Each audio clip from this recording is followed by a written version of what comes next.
Many years after the destruction of Earth, humans wander around in space stations or try to relocate to other planets. A man named Damon and his daughter C live in a rented spaceship attached to a station. However, their financial situation has been awful since C's mother died, and Damon has to take care of C alone. One day, Damon receives a risky yet very well-paid job. They need to go to a particular alien moon to look for a very precious gem mine. It is a risky move because the atmosphere there is very toxic, but they really need the money to survive. C is worried because they only have 3 cycles before the space station shuts this line down and they could get stranded, but Damon promises that's plenty of time to finish the job. After resting properly, the duo takes off in the spaceship. However, a technical malfunction suddenly hits them during the descent and cripples the lander. Damon releases the parachutes, and after lots of shaking and falling at great speed, the spaceship crash lands. C checks the map and they realize they've landed far away from their original prospecting site. Thankfully, they have suits with air filters attached, so they can go and look for the mining site without worrying about the toxicity.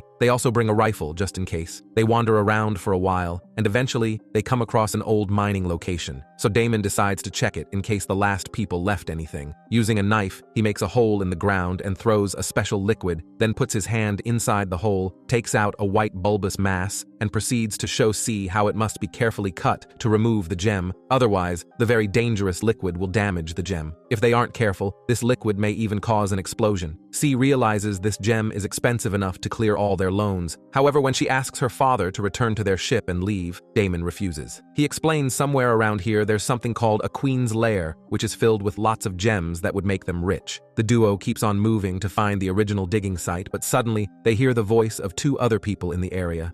Damon tells C to sneak around while he approaches the men, learning that they're also looking for gems. Ezra and his partner hit Damon and make him fall before hurting him to make him confess where his ship is. Instead of giving them that information, Damon makes them an offer. He's mining gems for a group of mercenaries that hired him, but if they work together, they could kill the mercenaries and keep the gems for themselves. When he mentions the Queen's Lair, Ezra accepts the deal, and the trio starts moving. When the other 2 are turned around, Damon whispers into his comms to tell C to ambush them when she has the chance. Very carefully, C sneaks around the forest, waiting for the right moment to strike. When the men stop to check their equipment, C comes out and aims the rifle at them. Damon immediately reacts, making them drop their weapons and their bags. Then Damon steals the gun from Ezra and uses it to force him to open his little box. Inside, Damon is happy to find more gems, and he gets ready to steal them away when suddenly Ezra's partner reacts, and he and Damon shoot each other at the same time. Ezra's partner falls dead to the ground while Damon is wiggling in pain, but Ezra retrieves his gun and kills him too. Terrified, C runs through the forest, only stopping once to catch her breath. Eventually, she returns to her spaceship and tries to take off, but the damage is too big and the system doesn't work, filling the room with smoke. Not knowing what else to do, C keeps herself busy by watching the trees, listening to music, reading her notebook, and looking at a picture of her mother. She also tries to look for food around the spaceship, but there are only a few scraps left.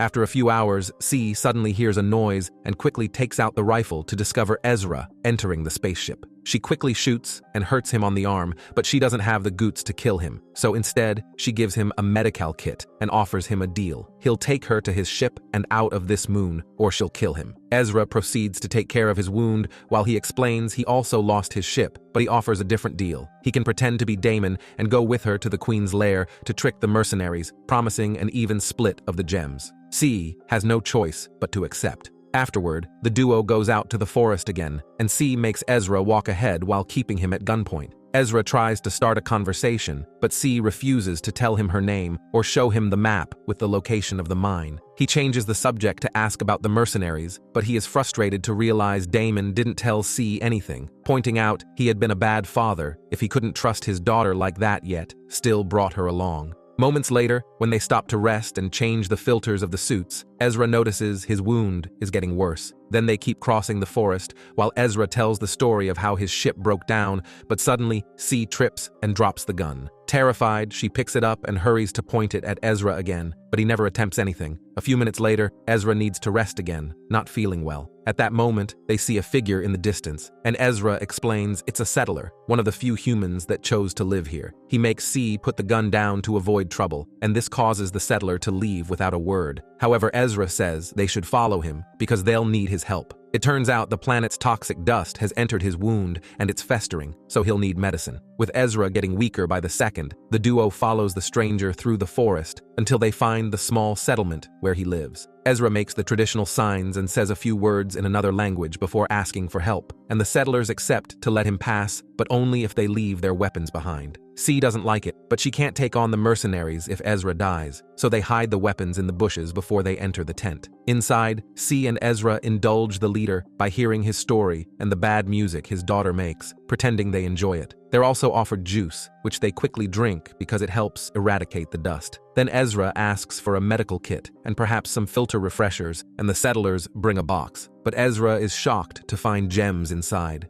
It turns out that the leader wants to buy C because the settlers lost their mother and he needs a new woman to repopulate. Terrified, C immediately rushes out of the tent, grabs the weapons, and begins running through the forest. A settle chases after her, and when she trips, the guy immediately jumps on her. Suddenly, a noise coming from the tent indicates a fight going on and distracts the guy, so C takes the chance to remove his filter mask and push him away to escape. For many hours, C wanders around without knowing what to do. To make matters worse, when she checks her bag, she realizes there are no filters left. As she walks around, she hears a weird sound and gets ready to shoot, but it turns out it's just a weird, noisy plant on the ground. The more she walks, the harder it is for her to breathe, and for a moment, she thinks she won't survive. Suddenly, she hears Ezra through the comms and follows the noise until she finds a tent in the middle of the forest. As soon as she peeks inside, Ezra pulls her in and tells her to take off her helmet, since she can breathe here. He also offers her some food and surprises her by giving her back the gun before asking for a favor. The infection is spreading, so if he doesn't want to die, they have to amputate his arm. When he swears he wasn't going to sell C to the settlers, she accepts to help. Ezra injects a medicine into his arm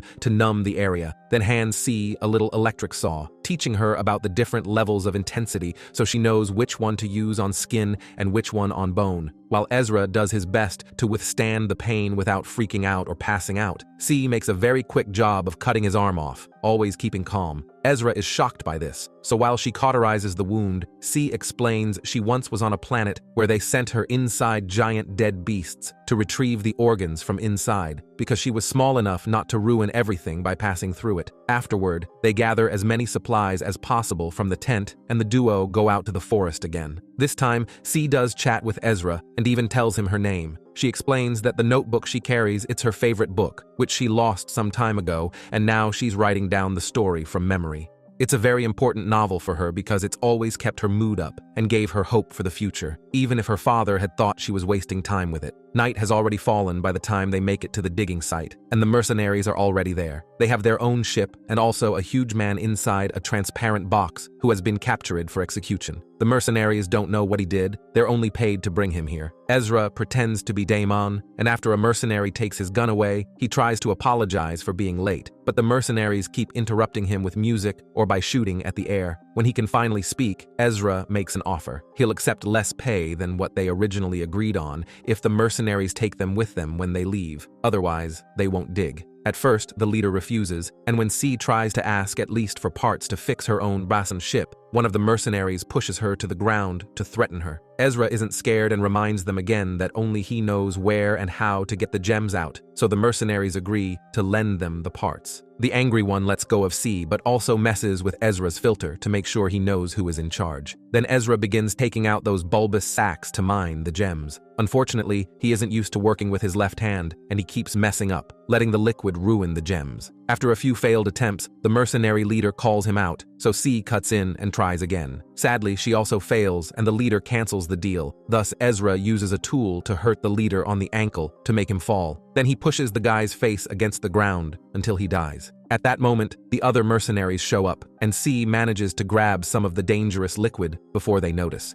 Ezra tries to pretend it was an accident, but the mercenaries play music again in a tone that makes their ears hurt. When a guard comes closer and notices the wound on the leader's ankle, C throws the liquid on the ground and causes a small explosion that blinds everyone with dirt. As the mercenaries open fire, Ezra and C retrieve the leader's weapon and run to hide in the bushes. Then Ezra shoots one of the guards before he and C run away as another mercenary comes after them. They run into the forest and Ezra discovers they're out of bullets, so they make a plan to ambush the upcoming guard. At that moment, the mercenary plays the music to hurt their ears again and opens fire when she hears them scream in pain. C immediately starts running to create a distraction, but since the mercenary doesn't see her, C comes back and pushes her to the ground before running again. When the mercenary stands up and attacks, she ends up stabbing Ezra instead, and now he's close enough to stab her multiple times with the mining tool until she's dead. C comes back to check on Ezra and shares her filter with him, but he points out he can't make it, so he tells her to grab the mercenary's gun and run.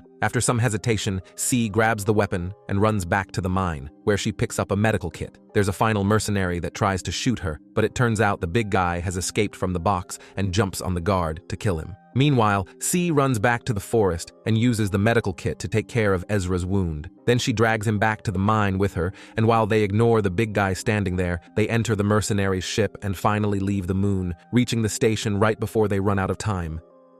Make sure to subscribe and turn on notifications so you can watch more videos like this. Thanks for watching.